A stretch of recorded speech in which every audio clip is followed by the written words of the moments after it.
And now it's time for another St. Louis 7 following an episode on OT with Oliver, wherever you get your podcast. This episode grew up in St. Louis, won a couple high school championships, got himself a World Series ring, and a lot of great story. Jerry Royce, living in Vegas. I'm jealous. 27 years out in Vegas, enjoying the sun. We've got a foot of snow out here. You made the right choice. I remember those days, the snow and trying to get to school wearing those rubber boots that went up to my knees. Yeah, I don't envy anybody that has to get out in the snow for any reason today. Um, I had my final battle with the snow when I lived in Pittsburgh, and I saw the sun 3 times one winter, and I said, I'll never do this again. That took me to California, and ultimately I'm here in Las Vegas, and gosh, it's been almost 50 years since I've done that. So, yeah, I do remember that snow. Drive safely while you're out there if you have to. What do you remember about Rittner? It was a great place. I enjoyed every minute of high school. I know there were a lot of people that didn't, but for me, because of the friends that I had made growing up, and I was in that community and active in the community in those days, it was the beginning and cementing a lot of lifelong memberships or relationships. I still email, have calls, even have Zoom meetings, much like this, with friends that attended Rittner at the same time I did. I treasure those memories because they become more precious as time goes on. What do you remember about the first time you in St. Louis pitched for the Cardinals? That was in, let's see, 1970. Yeah, I do remember. It was against the Giants. That was exciting because I got a lot of phone calls from people because I stayed at my parents' house early, and the people were calling to say congratulations. And this is a first time experience, and at 20 years old, that's a lot to take in. So maybe the excitement got the best of me because I didn't have my best performance.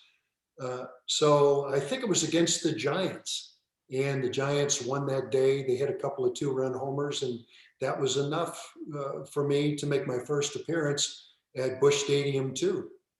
22 years in the bigs, more than 200 wins. Jerry, if only we had a book that people could find out more about your career. You got a book? Well, I know a number of people out there have questions.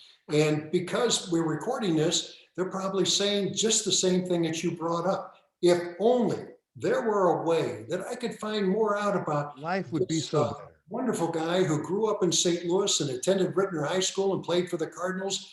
Boy, would I love to have something like that. Well, look no further. We have a book. It's called Bring in the Right Hander. I wrote it 6 years ago. It's my autobiography. It tells the story of growing up in Overland, being drafted by the Cardinals, playing for the Cardinals, cast out by the Cardinals to the Houston Astros and ultimately 6 other teams. And it tells the story of 22 years in the major leagues.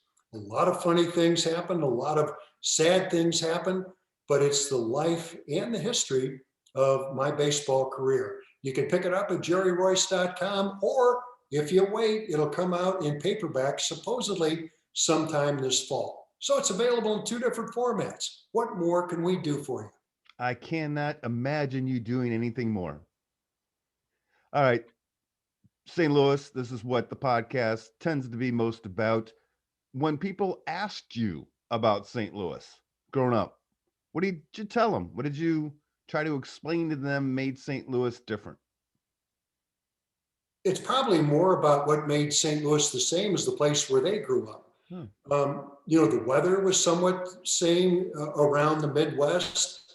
The people, they were good, a lot of good people there that were in the St. Louis area at the time. But it was a time and place kind of thing. Remember, there were just 4 TV stations in St. Louis in the 60s. One of them was independent, it was Channel 11 that eventually turned into Fox. But we had the 3 networks. TV went off around midnight at that time. We also saw the advent of color TV sometime in the mid 60s. And what a treat that was to actually see some of these programs in color. The only way that you can contact a friend was by telephone. We didn't have the internet. So it was just a different time and place. And when you put all that together and the memories come flooding through with all the different people that I interacted with, it was a great time for me because the people that I met, the places that I would go, the things that I did all led to a dream of playing Major League Baseball. I did it a lot longer than I anticipated. I ended up playing 22 years. And when I first came up to the big leagues, I hoped that I could play 5 years just so that I could qualify for the pension. So I got a chance to do it 4 or 5 times longer than the average guy. And I couldn't be more grateful for that opportunity. But it all began with the people in St. Louis, whether they were friends, whether they were relatives, or just who they were. They all contributed in some form or fashion to me living my dream. And I will forever remember that. Played in a lot of cities amongst Houston, Pittsburgh, LA. Anybody ever ask you where you went to high school in those cities? Only those who came from St. Louis and had a knowledge of it. It would usually begin with something. I remember seeing you pitch in high school, and I was a little wary of that. And I said, "Wait a minute, how would you know that?" Well, I'm from St. Louis, and that would start the conversation. When you come back into town, any places you make sure to hit? Uh, you know, let's see, the Granite City Brewery. Mhm. That's always a favorite. Great meals that we have there, and then they have an IPA, a double, maybe a triple brewed IPA that is to die for. I don't know what they call it now, but I think it used to be VAT 2000, VAT. That is to me probably one of the greatest beers that you could ever have. And that's saying a lot because St. Louis is a city that is renowned for its breweries. So that's a current favorite, and that would be one of the places that I would stop. The other, probably Ted Drew's, and I know we talked about that. I had a conversation some years ago with Bob Costas, who now lives in St. Louis. And I told him the best ice cream that I could find in St. Louis was at a place in, I think it's Clayton, called Cyrano's. It was at the bottom of a hi-fi music shop, and they had an ice cream treat for dessert. It was a sandwich kind of place where you could take a date, and they played classical music.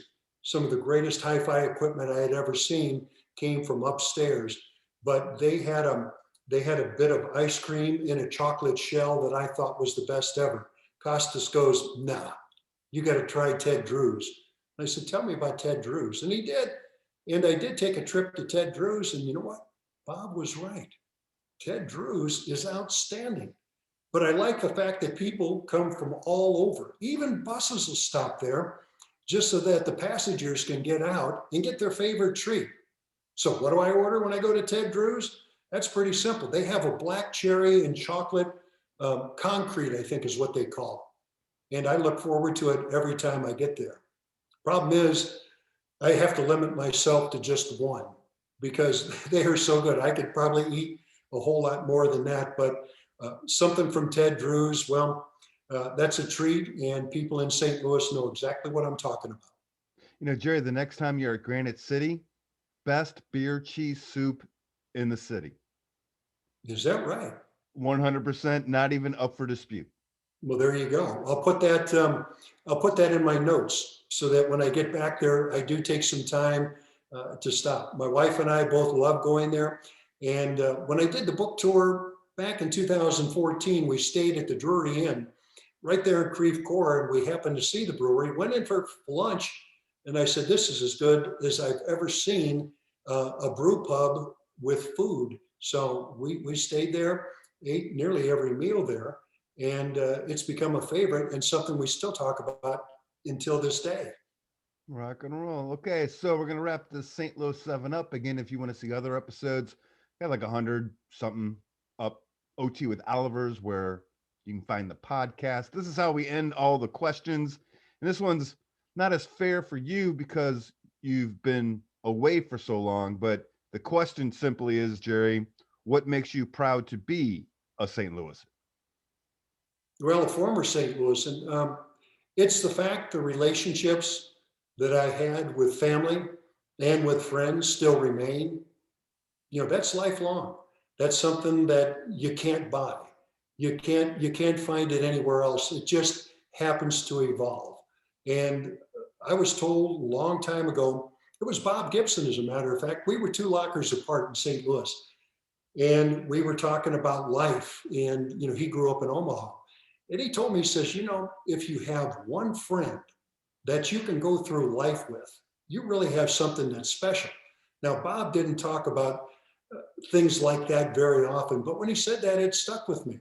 And then I thought how many times I've been blessed over that, because I have a number of people that I talk to on a regular basis from St. Louis uh, that are lifelong friends. So he said one friend, I have many. So I've been blessed that many times over.